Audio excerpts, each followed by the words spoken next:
Greetings and salutations, friends. I am Jeremy Tank, and you are in the Manifest Design Experience. Thank you so much for being here today. Today, we're going to talk about archetypes and stories for you and your business, your brand, whatever that means to you. And there's a couple different levels there that I first want to explore. Get my computer here all set up, make sure I'm in the right space. Thanks for showing up today. Thanks for being here. Thanks for watching this on a replay. If this is a replay for you, go ahead and type replay in the comments just so I can see who's actually watching this stuff again. And if you're live, go ahead and type live and share it with me just so I can see that you're here and paying attention, listening to me. I've got my notes all around me on one side. I've got books and pictures on the other side. I'm going to try and give you an hour or less lesson on archetypes and stories and the effect of these things through really psychology, through perception, through the way that we understand and relate to the world around us, and through brands and business. It's really the same thing. It's the way that our brains, our minds function in grasping these things that we can then turn and use as tools to connect with other people, to connect with our customers, to connect with our audience, to connect our services with what they need. Yeah, it's a huge thing, and it's really kind of funny because the different levels of business look at this kind of differently.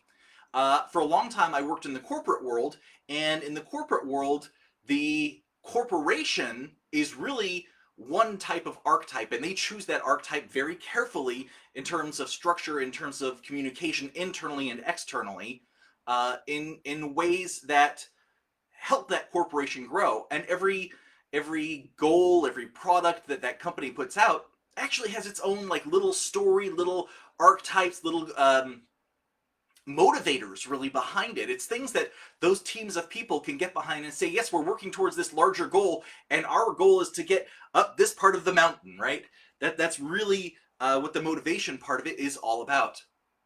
Smaller companies really just focus on one archetype, and that archetype is for their product, service, and company. And we're talking, if you're in this boat, if you're in this kind of idea, your company is probably like somewhere between 5 employees, you and maybe 4 others, maybe all the way up to like 50 or 60 different people.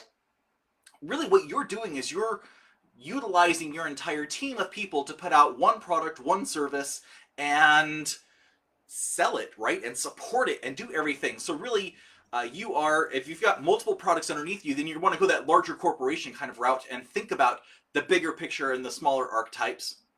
And if you're going with this route where just you and your team producing something, then, it's the one archetype that really is the dramatic changer, that your product, your service, all of your people, they have buy-in to this story of who you are and what's going on in your world and how you influence the world through this archetype, through your story.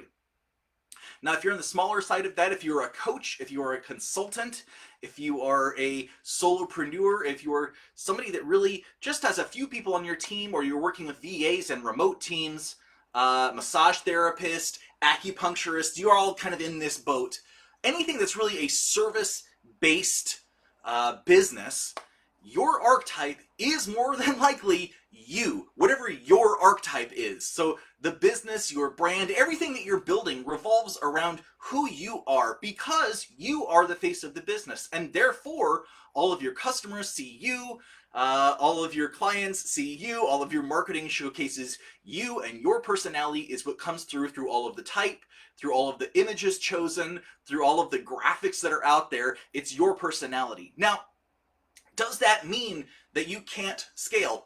Heck no! There are some amazing brands out there that are based in the archetype of one person, and it's what that person is out there doing. For example, some of you in this group I have invited because you're part of Sunny Lenarduzzi's Authenticity Accelerator. And Sunny is definitely a brand in and of herself. She has built a huge brand for herself on the YouTube channel as being one of the first really successful entrepreneurs building YouTube videos, helping other people, and growing her consulting and teaching empire because of it. But maybe you haven't heard of her. Maybe you've heard of Tim Robbins. Tim Tony Robbins. Tim Robbins is the actor. Uh, so Tony Robbins, Anthony Robbins, huge motivator out there. He has a huge corporation, and everything is built around teaching people how to live better.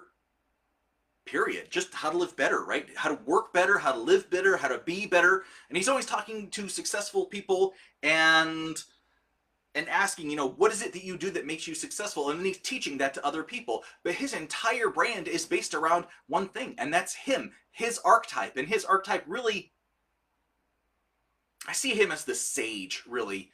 A sage is somebody who has experience, who has education, and who's out teaching what they know to others so that they can reach the same sorts of peaks. I tend to think of the sage as like the mystic on the mountain sitting there meditating, and everybody crawls up the mountain to talk to the sage and say, what is the meaning of life? And sage says, living, right? Because that's what it's about. And people who are that sage personality, like, that's what they're doing. They're teaching what they know so that others, others may never grasp it the same way as the sage, but they're teaching it anyway because sharing that knowledge is part of who they are.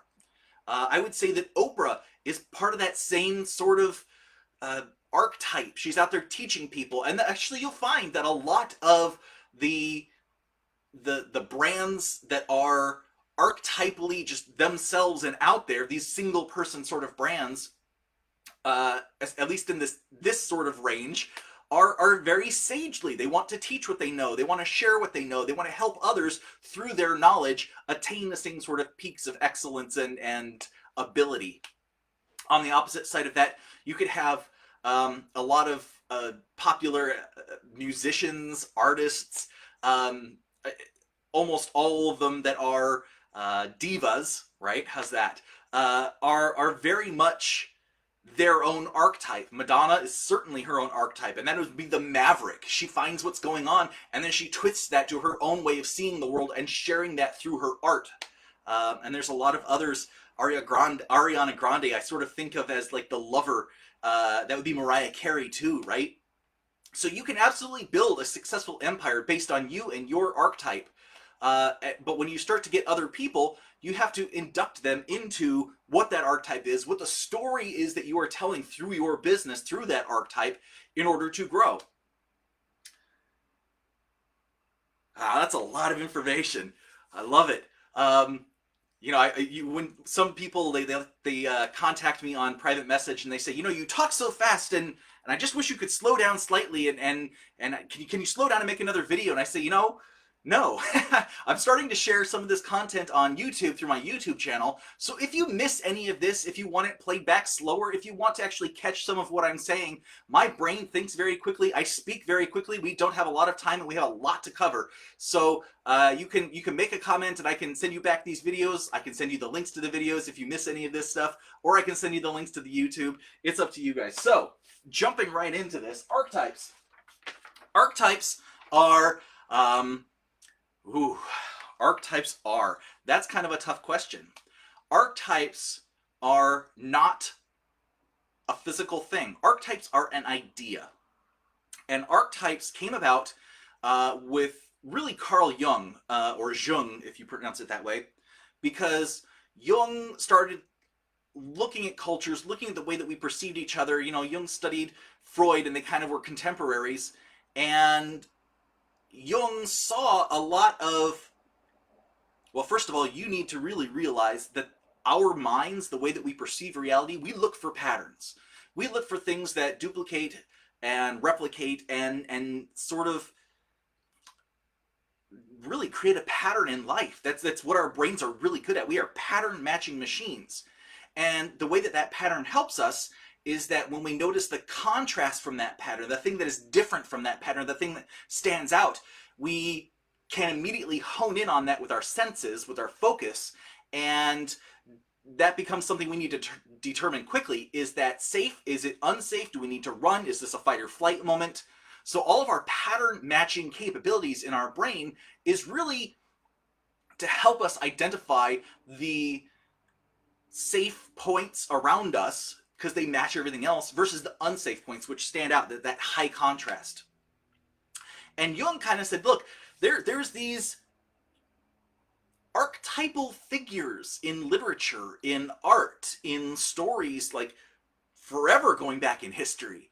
And he believed that these were, or they hold some sort of space in our collective unconscious. Now, we have a conscious self, that is this, my active experience, which is everything that is in my head that I am thinking, that I am sharing with you. And we have an unconscious self. An unconscious self is everything that is yet to be, everything that is yet to come into the brain, come into my mind, come into some thinking. It is everything that is out there that's possibility. If you know anything about quantum physics, this would be like the wave versus the particle. The unconscious is the wave. It's the possibility. It's infinite possibilities, in fact. It's everything that's yet to be. Now, this is not to be confused with the subconscious, which is sort of, in my view, it's the sum total of all of your cells and being and bacteria and viruses and all the stuff inside of you that is actually influencing your behavior on very subtle levels. So Jung believed that in this unconscious cloud of possibility, that's a good way to put it, I like that one, there are core personalities that seem to persist through art and literature, songs, stories, history. And what he noticed was that we tend to embody aspects of all of those different personalities at different times in our lives, based on what we are perceiving of ourselves and what we are perceiving of the outside world. And Jung said that there were 12 basic archetypes. And if you have gone through the guides, if you've gone through the manifest design process, that is wherever it is up here in guides, exercise number 4, I'm going to show it to you right here. This is exercise number 4, and you can't really read that, but that's okay. This is archetypes. My archetypes that I use in branding are 60 different archetypes. And what that is really is that underneath Jung's 12 primary archetypes, I have gone in and added an additional 4 archetypes because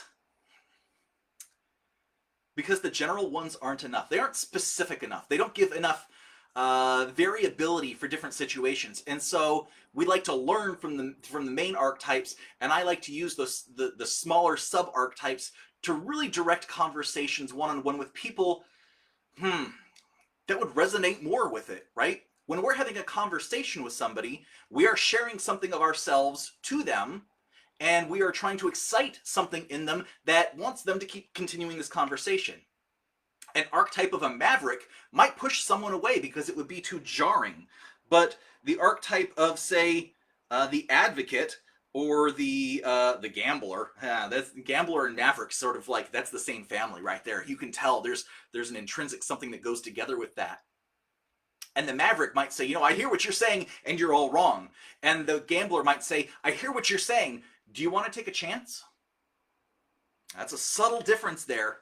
But it's a big difference when someone hears it. It's a big difference when the audience hears it. So, the 12 primary archetypes that Jung came up with are the caregiver, the citizen, the creator, the explorer, the hero, the innocent, the jester, the lover, the magician, the rebel, the sage, and the sovereign. And I'm not going to actually go into what each of those stand for right now. Just by me reading them to you, though, you get an idea in your head.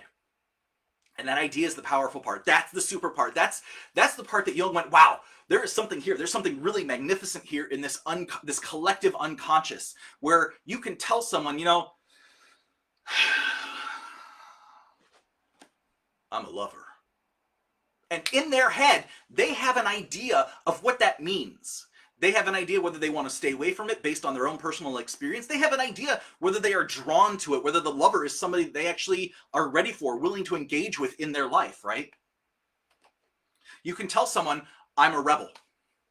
And instantly in their head, they get an idea of what that means to them. And this is the power of archetypes. This is the whole concept of archetypes, is that there is an understanding shared between all of us in humanity of these ideas, and that we put our own pictures on what these ideas mean, these characters, what they mean, but all of us have an idea. And I'm going to read from a little book right here. In an age in which many people crave a deeper sense of connection with their work, with their world, with their business, they need to demonstrate greater integrity and accountability. The creative and mindful attention to archetypes facilitates a more authentic, holistic, and human way of being in business. Because people have personalities, right? And we're actually, I've shared this last week, we're actually a mix of our personalities, our identities, the things that we believe, the things that we think, our values, how we rate the world and reality around us. Well, brands are the same way, and business is the same way.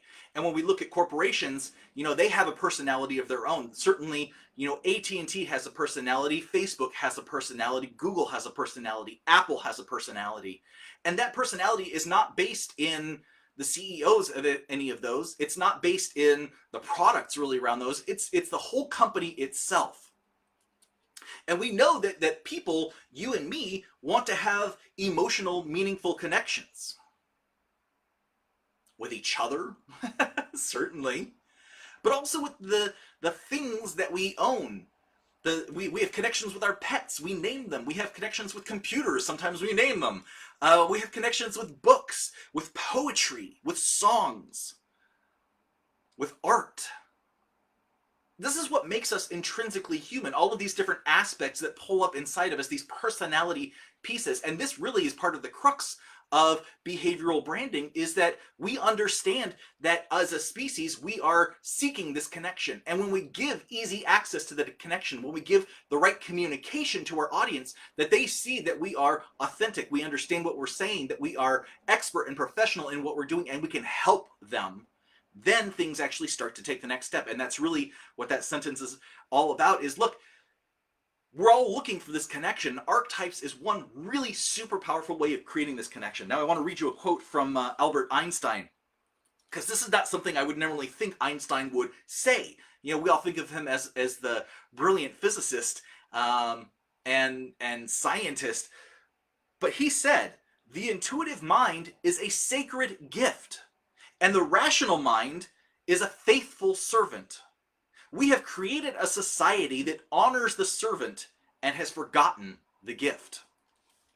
So the intuitive mind is part of what brings in the aspect of archetypes, because it's the intuitive mind, that inner sense of self, where we sort of learn some of that programming when our brains are in this theta wave state between like birth and 7 years old. We're learning social norms and cultural norms and family norms and human norms and speech and all these things that we're supposed to remember and learn and work on, right?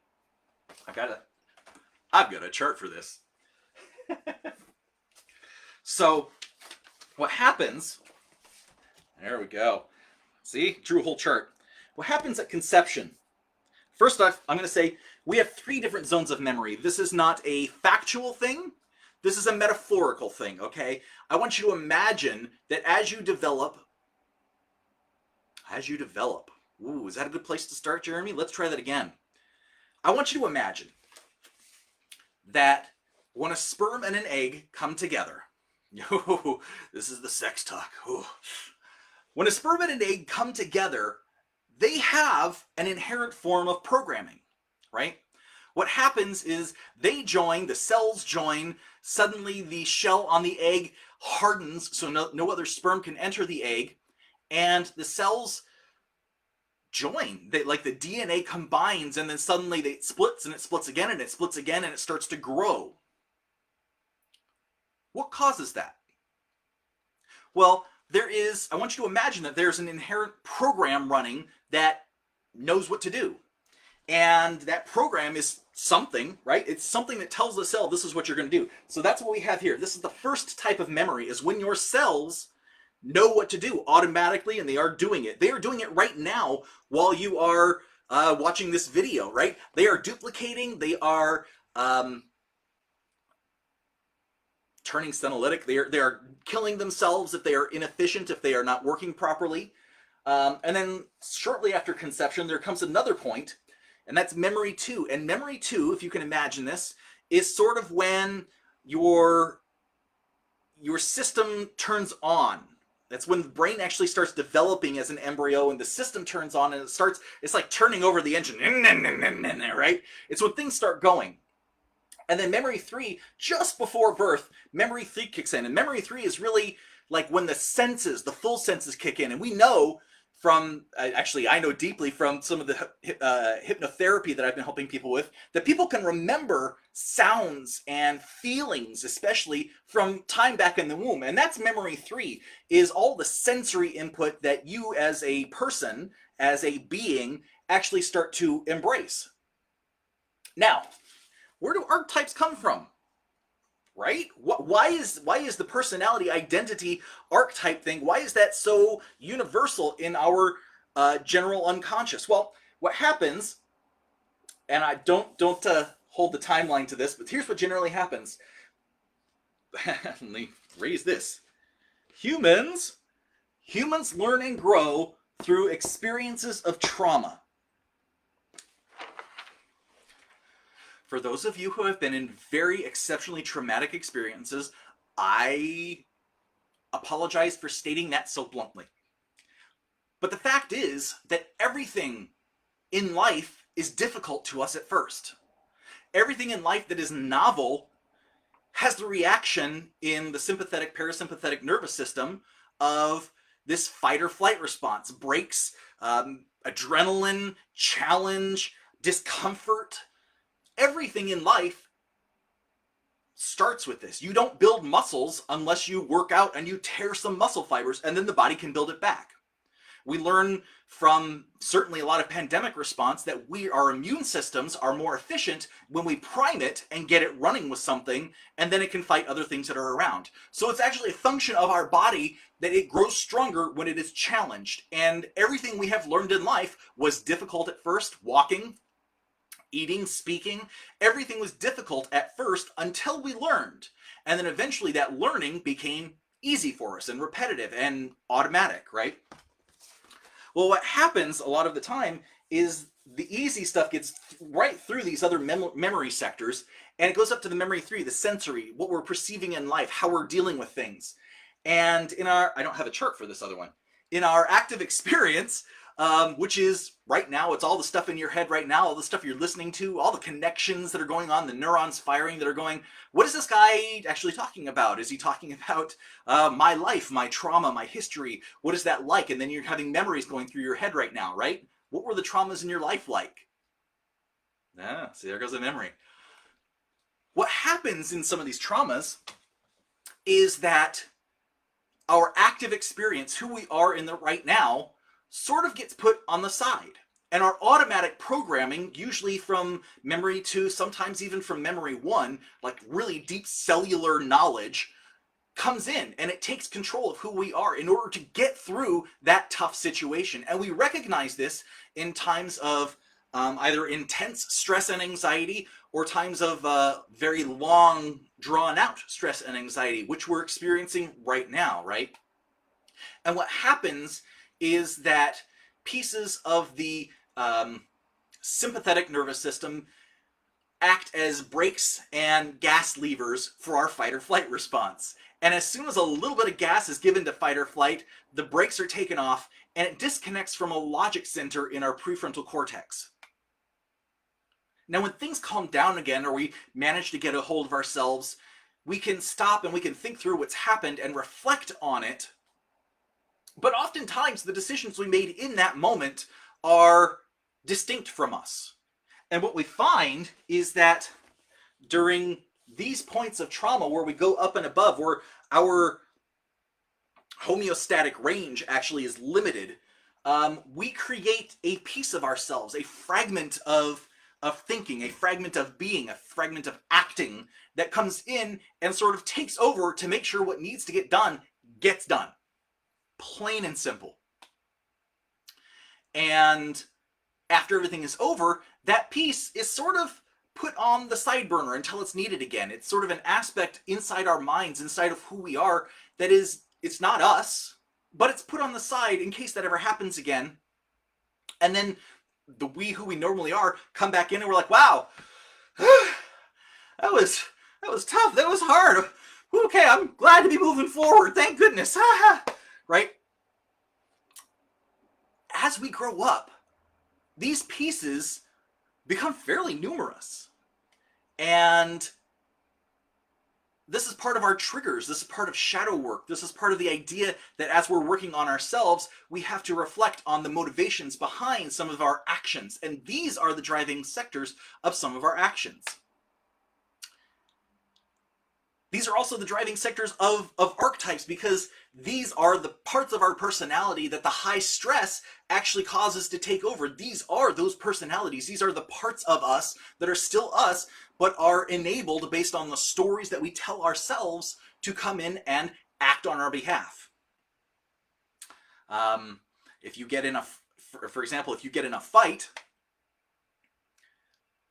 I've only had a couple of fights in my life, and I remember one that was in middle school, where this kid got on the bus. He wasn't supposed to be on my bus. He got on my bus. He followed me, literally got off on my bus stop, followed me home. About halfway home, he just starts pushing me, and then he punches me.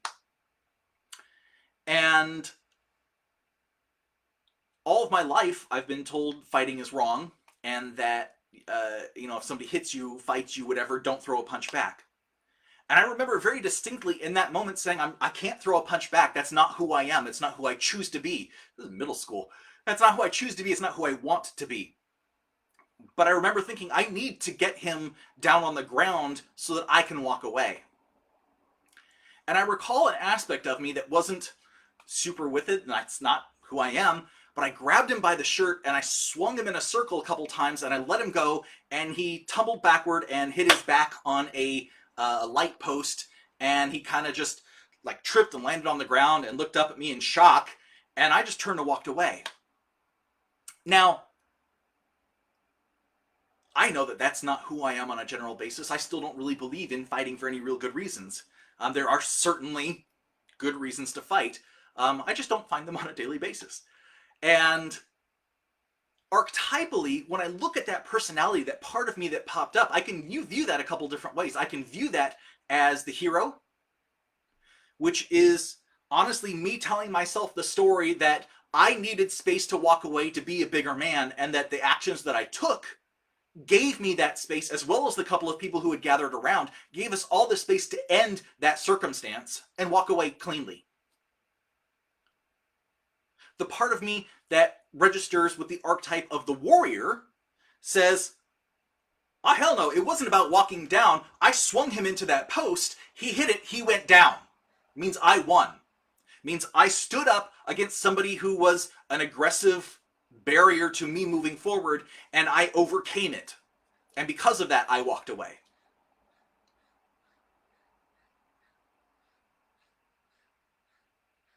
What if I look at that through the lens of a judge or sovereign?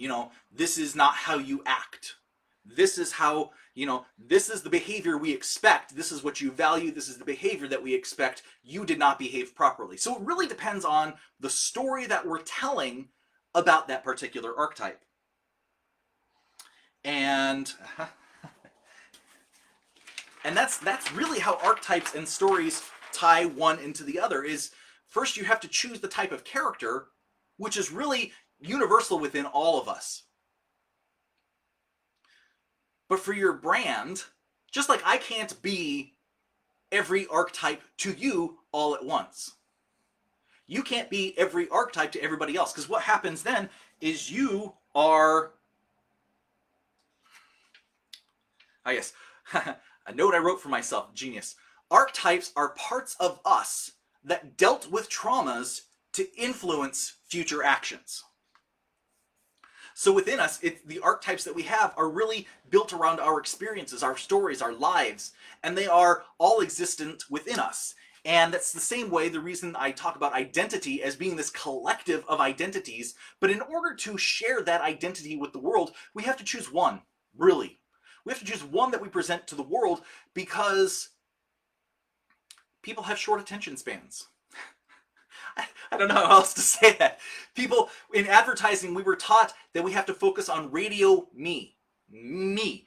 Everything is about the audience. Everything is about the customer. When you are out in the world, you are thinking about yourself. There's nothing wrong with that. It is your life. It is your reality. It is your perception. It is your everything. So you are looking through the world through your lens. But when you are running a business, particularly a smaller business or a single archetypal business, everything that you're doing really has to align with that archetype, or your archetype if you are a solopreneur, right? Because of that short attention span, anything that starts to challenge that archetype, anything that starts to broaden it too much, that starts to take too much brain power from your audience to interpret, turns out the lights. And this is something that is highly identifiable. It's in the book, Don't Make Me Think. It's highly identifiable in user interface, in customer service experience. It's highly identifiable on the web, on every app on your phone, in communications when you talk with people, when you watch too many TED Talks. I'm sure you experience this. At some point, when you're listening, it doesn't hold your attention, and you check out, right? I'm sure some people have already done that and said, this video's too long, check out. My lectures are an hour. That's what they are. I am a sage archetype. I am sharing the things that I know. This is the way that I do it because this is what's comfortable and authentic to me. I put out videos for a while on YouTube, and it took me months to make one. If I am just speaking off the cuff, this is my expertise, and sharing things like this is easier and faster for me. So that's why you get this. And if you check out, that says more about you and your ability to engage with this information and embrace this information than it does me. That's your archetype, perhaps. So, much like identity, we have to make a choice about what archetype could be most beneficial to represent ourselves. And this is how really identity and archetypes tie in with one another, because we are more than the identity that we present to the world. We are far more than the archetypes we present to the world. But by giving the world one archetype, we create consistency, we create contrast. The brain needs contrast to be able to see what something is. And by giving a single archetype, we can actually hold up another archetype, or outside the opposites of whatever that archetype are, behaviorally, to show this is what we want, this is what we expect, by showing the opposite. And that's what contrast does. So, archetypes. What are archetypes good for? What is the point of archetypes? Why would we want to find archetypes and choose an archetype for ourselves? Archetypes focus communication. It's just like I was saying. The more that you try to represent different personalities, different aspects, different bonuses, different great things for whatever it is you're doing in your brand and your business, the more you're just going to abstract the communication. And too much communication, abstract communication, drives people away. They turn off the brain, burns too many calories. Plain and simple. The brain does not like burning that many calories. Number 2 on archetypes, they connect the intuitive understanding. Like I said earlier, we instinctually understand what different archetypes mean through our own lens, through our own perspective of the universe and our way of interacting with it. But when you use an archetype, when you say the right words, and there are words that key in, there are pictures that key in, there are colors that key into the different archetypes. When you use these tools for your business, for your brand, they not only help you grow, but they tap into something intuitive on the other side. And when you tap into that, you facilitate authenticity and trust, because the other person already has an idea of what that archetype means. Now, I'm going to go ahead and put a little caveat here that, the maverick archetype should be used probably not for business, probably for certain things or certain people, because generally you don't want to do business with somebody who is a maverick, who says, I'm going to take everything that you've got and I'm going to break it by going the opposite direction, and I'm going to be successful. Are you going to trust somebody who says they're going to break everything? That's not the best way of doing things, right? So, where are we now? Okay. We covered Jung. We covered the 12 core archetypes. We covered their purpose and use. So now let's move on to story a little bit. So I like to talk about Joseph Campbell and story, because Joseph Campbell really kind of nailed this whole hero's journey thing. And kind of like Jung, he was looking through society, he was looking through different cultures, he was looking through different stories and art and the way that things are perceived. And he said, there's something here that seems to be very universal. And the hero's journey, Star Wars is the first Star Wars, A New Hope, or I guess The Force Awakens, since those two are really parallel, is very much the hero's journey. It's somebody goes is living the life, and then they can't live that life anymore. They need something. They need to learn something or change something, and so they go somewhere. They meet someone that helps them learn it. They come around and they overcome the challenge that they had, and they try to return back to life the way that it was, and it can't return that way anymore because they have changed. That's it in a nutshell. But guess what? That is also the trauma cycle. That is also the 5-element cycle in Chinese medicine theory. And it's really based on the concept that in order for us to do something, we are going to be who we are right now, currently, moving forward. We're going to hit some challenge, right? Whatever that may be. We're going to confront the challenge, and that is going to create a trauma within us. Either, we're not good enough to overcome it initially, which is life, or we have to change the way that we see things and the way we approach things in order to do that. Well, to overcome, we have to learn something more. We have to find somebody that knows, or we have to find books or movies or something to really move into the next stage of things. And once we learn that, then we can go down and face that challenge and overcome it. And then as we try to go back to normal life, most of the time we find we can't, because now we have expanded our consciousness with the education of what it takes to finish that task. So if that need ever arises in the future, we're ready, right? And that's learning. Unfortunately, the trauma of learning is part of life, and really that's what it is. We have to overcome ourselves, overcome that egoic part of ourselves, as Eckhart Tolle would say, that ego self is always trying to challenge, and it creates the pain body inside of us, which is that pain body is that trauma. It's that part of, I'm not good enough, I'm not going to get this, this is too hard, right? We have to know that we can overcome that by learning something more and bringing it and completing that cycle. And this is really this is some basic therapy. This is basic how we approach the world, the mindset of learning and growing and knowing that fear and challenge are part of this ever-going cycle in who we are and growing. And this means for our business too, and for our brand. We're always going to hit new peaks that we have to change and adapt and grow. Who you are at the end is not who you were at the beginning, because you have new knowledge, you have new wisdom. And wisdom, really, right? I love this, I forget exactly who said this, but knowledge, when you take it in and analyze it, especially if you've lost, especially if you haven't been able to succeed up to that point, you take it in, because if you haven't, then you're racked in shame or guilt, fear, because you haven't overcome that yet. When we embrace that and analyze it, that's part of the learning process. That's part of learning who we are and what we're doing. And then we transform it. We transform the knowledge and the pain into wisdom. The wisdom to overcome, the wisdom to complete, the wisdom to move forward on the next steps.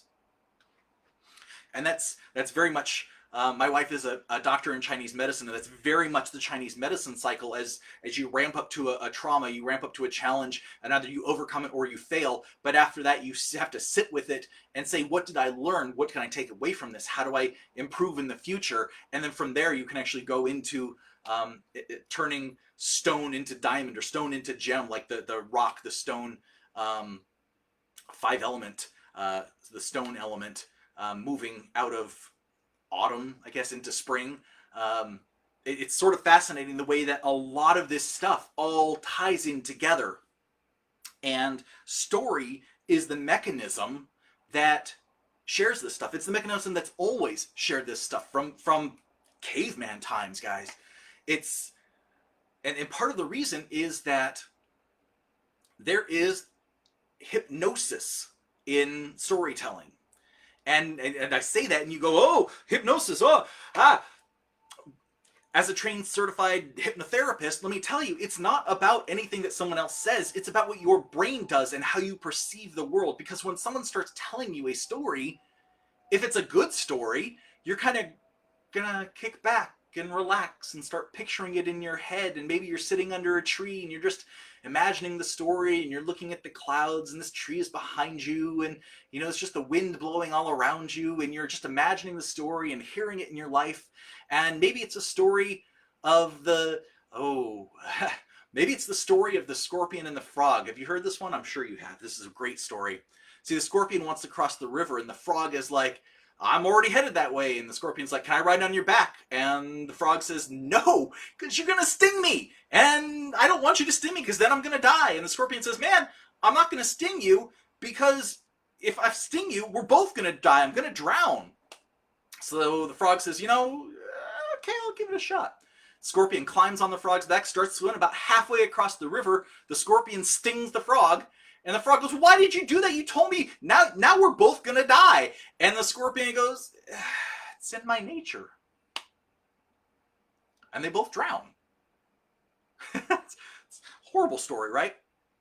Well, it's very interesting because that's a metaphor for lots of different things. I actually see it as a metaphor for the conscious and subconscious aspects of ourselves that, the conscious as a frog can go swimming and go across, and the subconscious picks up and just sticks kind of in its narrow space and does its thing. And the subconscious is listening to all of these stories. The subconscious listens to the stories you tell yourself. The subconscious listens to the stories that you hear in songs, in movies, in books. The subconscious is always listening and rewriting the story that it replays to you through the different archetypes in your head, through the different aspects of you that pop up, through the different things that you're scared of or not scared of, and just working through in general.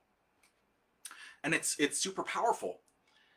So what's happening there? What is it that's hypnotic about that? Well, words that cause you to turn inside your head and imagine are words that have power. And when you're hearing a story and you're imagining the whole thing in your head, you're listening to someone else tell you the story, but you have an image up here, or maybe it's in here, or maybe it's just sort of general. Maybe you're not a picturer. I'm a very creative person, so I usually tend to think of like very dimensional, it's almost like a little movie going on in my head. But some people don't have that. But they can still hear stories and get the feeling from it, right? Sometimes it's just a feeling in the heart. And what's happening is that subconscious aspect of ourselves, that unconscious, and I'm putting those two in the same boat here, is listening to that story. But it doesn't know the difference between a story and reality. So it starts reflecting on it, and just like the stories that you tell yourself or the subconscious brings up for you to think about through archetypes, through anything else, even just reminders to, vacuum the house and clean the toilets, whatever that happens, that's coming from somewhere inside of you. And that is an archetypal piece of you reminding you of things because that's what it believes is right. So when the subconscious hears stories, it doesn't know, because it's all in here, right? The sounds come in through our ears. We might see pictures or the person telling the story through our eyes. We certainly hear the rhythm of their voice if it's live through our body. Even if it's in your ears, you're listening through headphones or something, there's a resonance for that energy. But it's all happening in your brain. And the brain does not know the difference between what's happening in the real world, the outside world, the experiential world, and what's happening inside in the creative world and the imaginative world. And so when it hears these stories, it starts applying the knowledge from the stories to the self. That's where stories get their power. That's where movies get their power. That's where, if you're in this stuff and you're steeped in it growing up, kind of like I was, this is just the way that you see the world. You see the connections and the way that people are led through based on stories. For me, it was stories of fine art. So a lot of my humanities training, my fine art training, I went to fine art high school. A lot of that stuff was, look at the past and see the stories that they're telling through the artwork.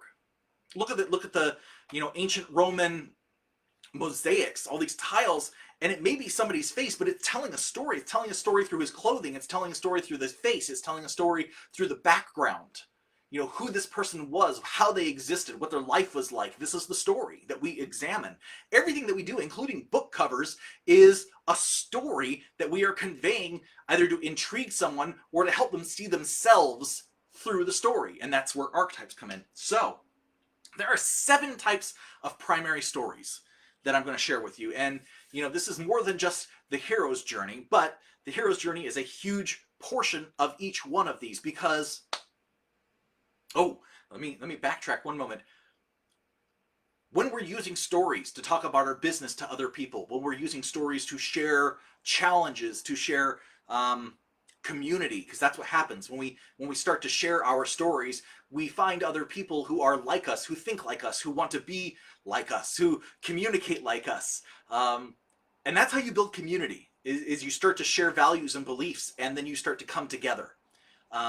Behavioral branding is really all about using these tools to bring people together because they have a communication and a relationship that ties them together. There are values and beliefs that tie them together, and it's through your business. But let me share this with you. Story is always told, and remember this, we're talking about your brand. We're talking about your business. We're talking about your company and the things that you are doing to improve your business, right? When we put up a website, when we put out brochures, when we put out all of these sorts of advertising and marketing, a lot of people tell stories, admittedly. And they say, you know, I was born in the giant blizzard snowstorm of 1979 in Baltimore, Maryland. This is me. In my grandparents' house. You know, they couldn't get the ambulance in, so they had these fire trucks with tires that were taller than my dad. My dad is like 6'3", and every one of the tires on these trucks were bigger than that because they had to get down the hill through 8 feet of snow, no kidding, 8 feet of snow, down to the house to be able to rescue my mother from the house and then get up and out of Cape St. George and find the hospital so that Jeremy could be born. Now, I think that's fascinating, and I've got the news articles that say it. My mother always loves to tell that story, always loved to tell that story. My dad still tells that story once a year on my birthday. But the thing is, most people who want my business services don't care about the story. So that's why this note is important. Story is always from your audience or customer's view.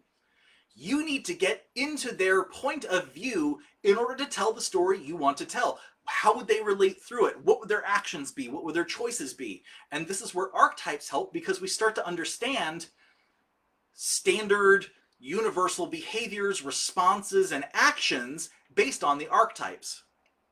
You, your corporation, your company, your business, your brand, whatever your service is, your product is, you are always the helper, the guide, the mentor, the person who is there to help them take the next step on, to help the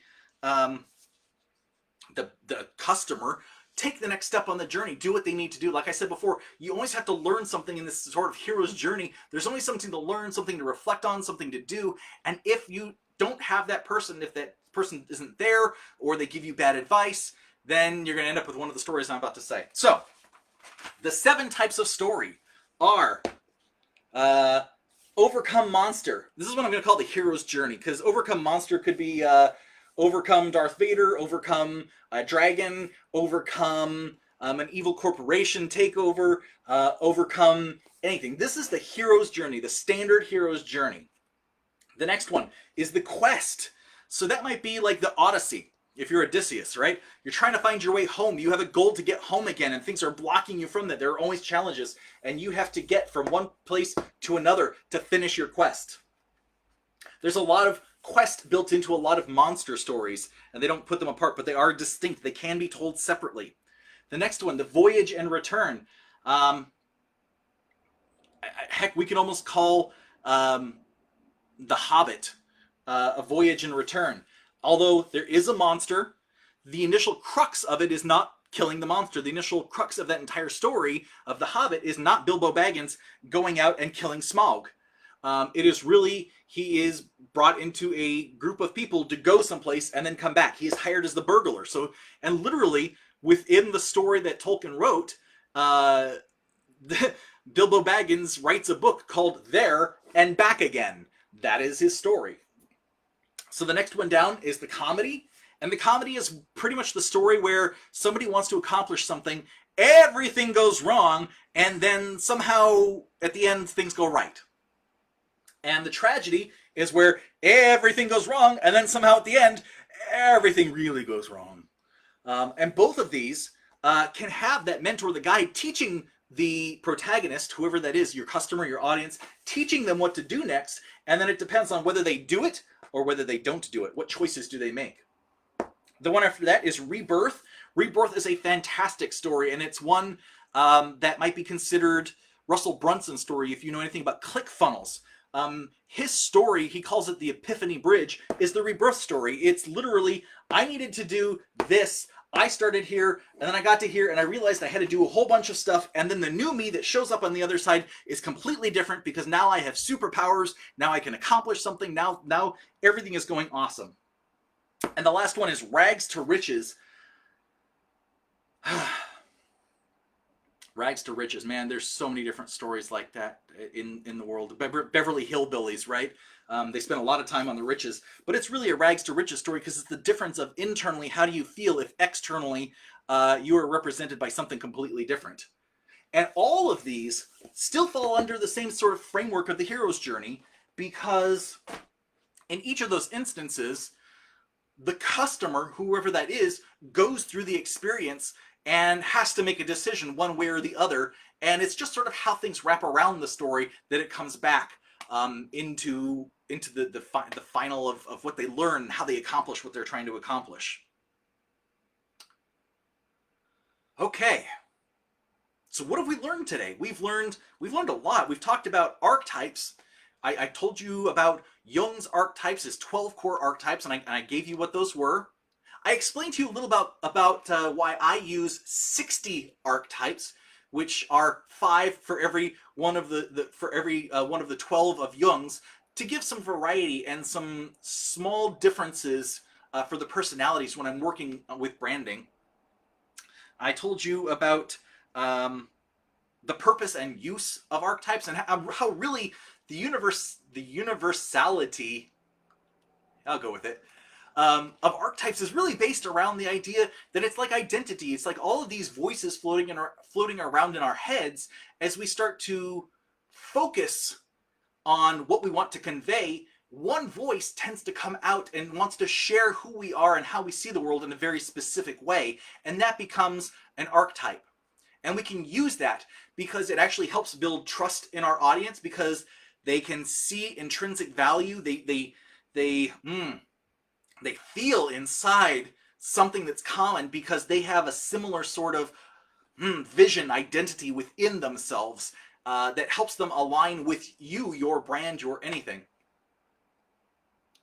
Now, I actually want to add right here that you and your brand can be one type of archetype, and you can have a customer that is a whole different type of archetype.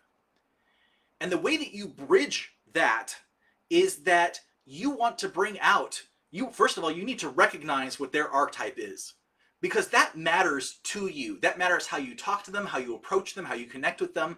But then you want to inspire whatever archetype your brand is within that person. So if that person is a lover and you want to inspire a hero, then you want to talk to them about what's going on in their life, about how they feel about things, and then inspire them to take bold leaps, to take bold actions, to stand up and speak for themselves and stand out. That's the hero within the lover, right?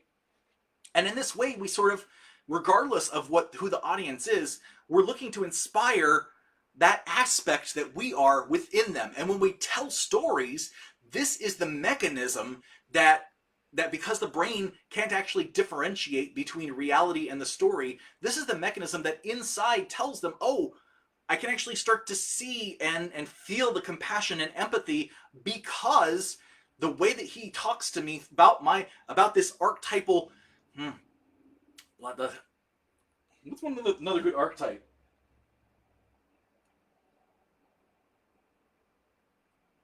How about the Explorer? That's a great one. I love the Explorer.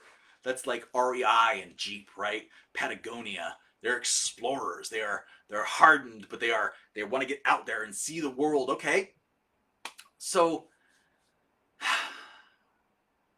the Explorer then would talk to everybody and listen just a bit to see, where are they coming from? What is their positional reality of life? And then try to inspire them to get out into the world, to explore nature, to see beyond their four walls, to the grandness of the great outdoors, right?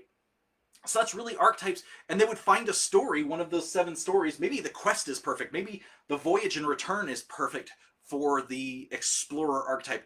Get out into the world.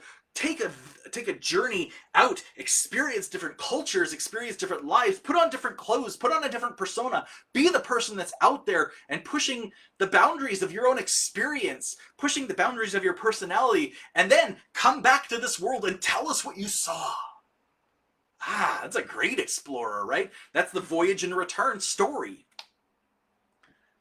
So these tools, when they're brought together, they're really quite powerful because they guide all of your messaging, all of your funnels, all of your voice, all of your character. This becomes the core crux of your brand. And a lot of branding agencies only use archetypes to build a brand. And I like using all these other tools that I'm sharing with you guys in guides and all of the different exercises.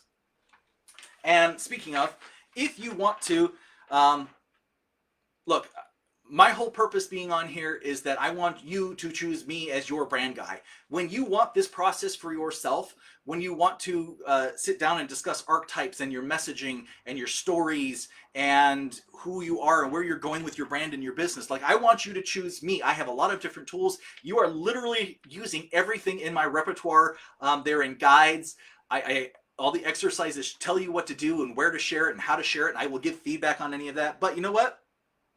I also believe in giving options. So if you have looked at exercise number 4, the archetypes for branding, at the very bottom of that, it has a link to Kay Putnam's psychology archetype brand quiz.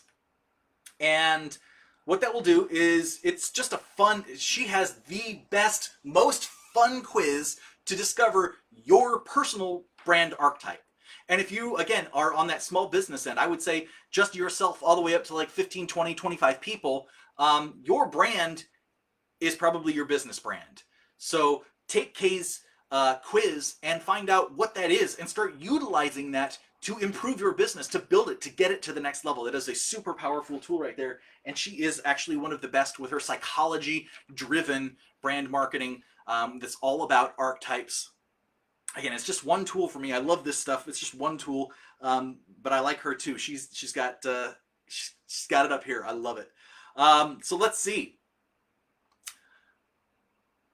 Talked about that. I think I have covered everything. Oh, books today. I really want to get into the point of sharing some of the books that I am pulling these resources from. This is a lot up here. There's a lot of stuff I've read. But if you want to learn more about this stuff, this book, Archetypes for Branding, is amazing. Building a Story Brand, Donald Miller, that is all about the hero's journey and really identifying your business within that hero's journey. He walks you through the entire process, helping you write your brand story, which is, again, you are the Obi-Wan Kenobi, helping your customer, who's like the Luke Skywalker, do the things that they need to do to conquer the evil empire. And then the last book I want to share is Stories That Move Mountains.